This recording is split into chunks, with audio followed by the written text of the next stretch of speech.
Good afternoon from Tegucigalpa, Honduras. I'm Daniel O'Connor, El Grindio Gourmet, and today is 22 days in quarantine. Thank God for red wine. Thank God for our normal suppliers. A shout out to Piflor, Ricardo Lubunes, Pilones y Flores, with some beautiful zucchinis and other vegetables. Also shout out to our good friends at Mas Pormenos, who continuously keep us at least well supplied to allow us to continue to do these cooking videos. So today is day 22. Today's Ratatouille. So we've got an introduction of ingredients. So we have some zucchini, some yellow squash, eggplant, scallions, yellow and red peppers, some shallots from our garden, a little bit of garlic, some cherry tomatoes. Our aromatics for today will be fennel seeds, oregano, and basil. So it's about a half a teaspoon of fennel seed, a teaspoon of fennel seed, a teaspoon of oregano, and 2 teaspoons of basil. We're also going to use salt, black pepper, and a little bit of red pepper flakes. And then I have about a little more than a cup of a tomato sauce that we prepared the other day that was left over from one of our pasta dishes, and then olive oil. So if you're ready, strap on your seatbelts. Here we go. We're going to do this super fast. I've got hot pots. I've got a hot oven. We're going to try to do this as reasonably fast as possible. So the first thing we're going to do is add a little bit of oil to our pan, and you can see immediately that the olive oil starts to separate, starts to cook off really nice. And then and I'm adding a lot of oil because I'm going to cook with this oil later. So at this point right now, all I'm interested in is heating up the olive oil, and then we're going to add the garlic and the scallions, and we're going to saute them, and then we're going to finish them into a hot oven. And as these roast in the oven, this will become the basis for the rest of the ratatouille. So the rest of the ratatouille will be finished in a sauce pot. But the first thing we have to do is get these beautifully caramelized and wonderfully soft and flavorful. So the oil is hot. This is starting to bubble. We want this hot before we put it in the oven. We're going to finish this in the oven and just let the oven to do all the work. And the reason I like the oven doing all the work is because you have a convection movement and you have heat from the bottom, from the top, from the sides, from all around. And we want to get these guys really bathed in this oil, and then this oil gets just a really generous infusion of the flavor of these little scallions, these little shallots, and these garlic cloves. So we've got a nice simmer going. I'm going to add the peppers and scallions to our garlic and shallot mixture. I'm going to toss all of that in the oil, and then it goes right into a hot preheated oven about 425 degrees.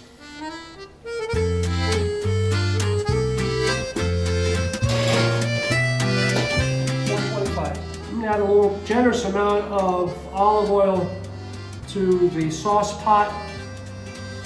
And then we're going to get this hot. We're going to get it to almost a smoking point, and we will start sauteing our yellow squash, zucchinis, and eggplants. And you can see these guys are all cut the same thinness or thickness, and that allows them all to cook at the same time, that they'll all be cooked evenly and the heat will be evenly distributed. You don't have really thin ones or thick ones.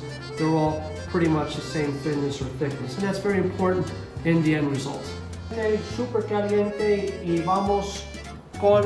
We're doing this in English, I think. Sorry, okay. Sí, ¿verdad? We're doing it. Yes, practically at the smoking point with our olive oil, and in goes our soft vegetables. So this is the combination of zucchinis, eggplants, and yellow squashes. There's a few remnants of the other ones in here. And we're going to toss this all really well in the pan and coat everything with the oil. And then we're going to add our we're going to add our roasted garlic and peppers and onions and all of this.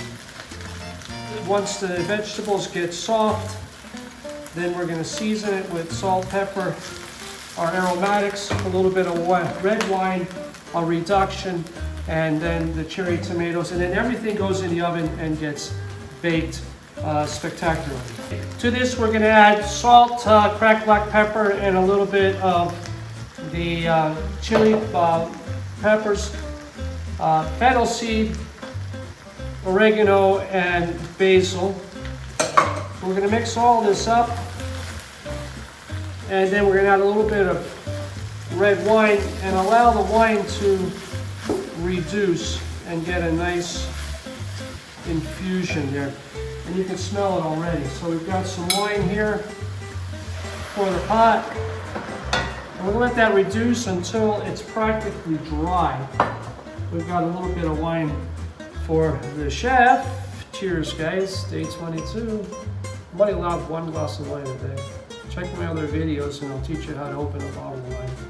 We want this mixture to come to a boil again, reduce the temperature, gentle simmer, and we're going to let the red wine work in concert with all of these herbs and spices, and we make a reduction. Then we'll add what we've been roasting in the oven with some cherry tomatoes, whole cherry tomatoes, and a little bit of prepared tomato sauce. If you don't have prepared tomato sauce from your kitchen, you can certainly open up a jar of a spaghetti sauce, a pasta sauce, and that'll work fine or just as well in most cases. Okay, so we have red wine.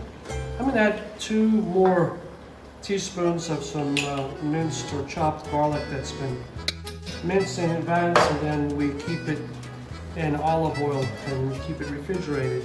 But we want this to have a nice little Mediterranean oomph, and I think that the garlic will help us get there. Let's take a look at our oven and our vegetables that are roasting, and you can hear it. It looks really good, so we're just going to add that entire mix to the pot.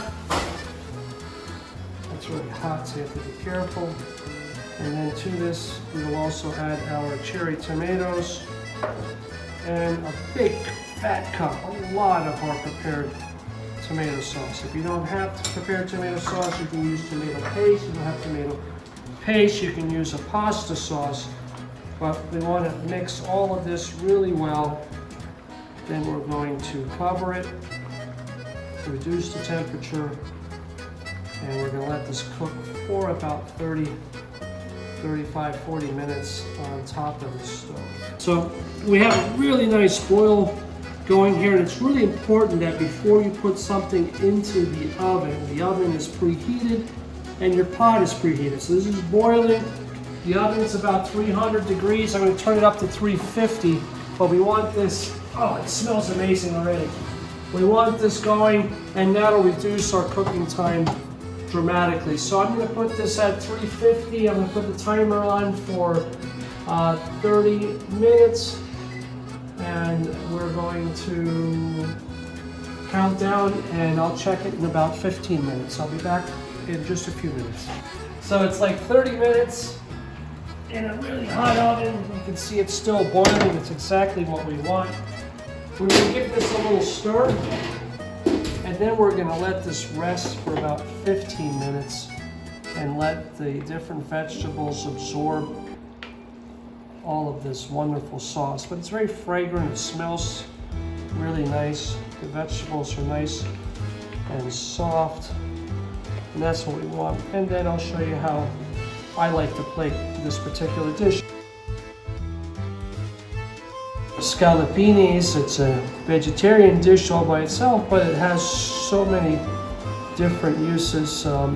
We like to cook it with spaghetti squash, so we'll serve this over a boiled or blanched spaghetti squash for example. This is looking really good, so we're gonna let this just rest for a few minutes. Let the zucchinis and the squashes and the eggplants absorb some of this moisture, and then we're gonna season it one final time with salt and pepper and maybe a little bit of spice. Okay? We allowed this to rest. It smells absolutely wonderful. It's fabulously seasoned. I'm gonna plate it in these little casseroles, nice heaping portion, and then we're gonna top it with a little bit of some fresh, some sliced mozzarellas. So here we have them. We have a hot oven. I'm just gonna shave a little bit of this cheese with a sharp knife, and we're just gonna let this melt right over the top. And then that's how we would like to serve this. You can use other cheeses if you don't have mozzarella. You can use a combination of pecorino, parmesano, macebo, a lot of different types of cheeses. But we're just going to pop this in the oven for just a few minutes, let this melt, and that's how we would serve.